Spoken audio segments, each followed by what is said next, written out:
In today's video, I'm going to teach you how to use Monday.com for budget tracking. We'll start from a blank slate and end with a ready-to-use budget board you can tailor to your needs. Open your Monday.com account and land on your home area. From here, you're just a few clicks away from spinning up a structured budget you can actually maintain. Look for the blue plus button, usually near the top of your workspace. This is your shortcut for creating new items.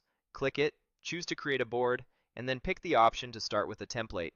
Templates save time because they come with columns, groups, and example items already laid out for you, so you don't have to build from scratch. You'll now be in the Template Center. Use the search bar and type the word budget. This filters the gallery so you can quickly find options related to finances and planning.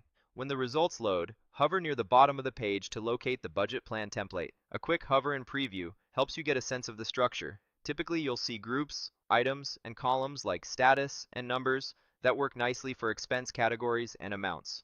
Click the budget plan template to open its details. You'll see a preview and a description that explains what's included. Before you create it, use the small arrow next to the Use Template button to choose where this board will live.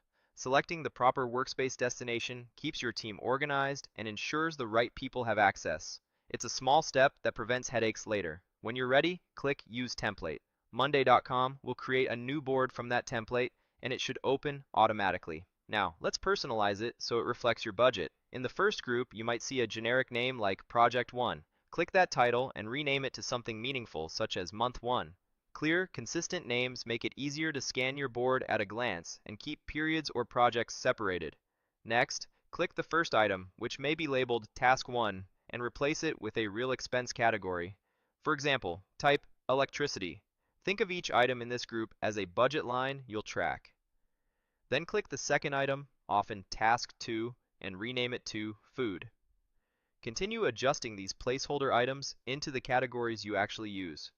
You can always add more later, but starting with a few key categories helps you get moving. If any columns feel cramped, hover over a column's edge until the cursor changes, then drag to resize. Giving yourself a bit more room is especially helpful for long category names or currency columns where you want to see the full amount and formatting. Now click the third item, typically Task 3. If you don't need this placeholder, select the small checkbox on its left to highlight the row. With it selected, choose Delete to remove it.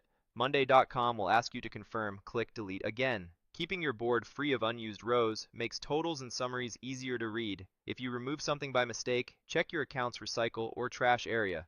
To track progress on a line, use the status column. Click the status that says Done to open the status options, then switch it to Working on it. Statuses offer a quick visual indicator, green for complete, yellow or another color for in progress, and help you instantly see which categories still need attention this month. That's it for the core setup.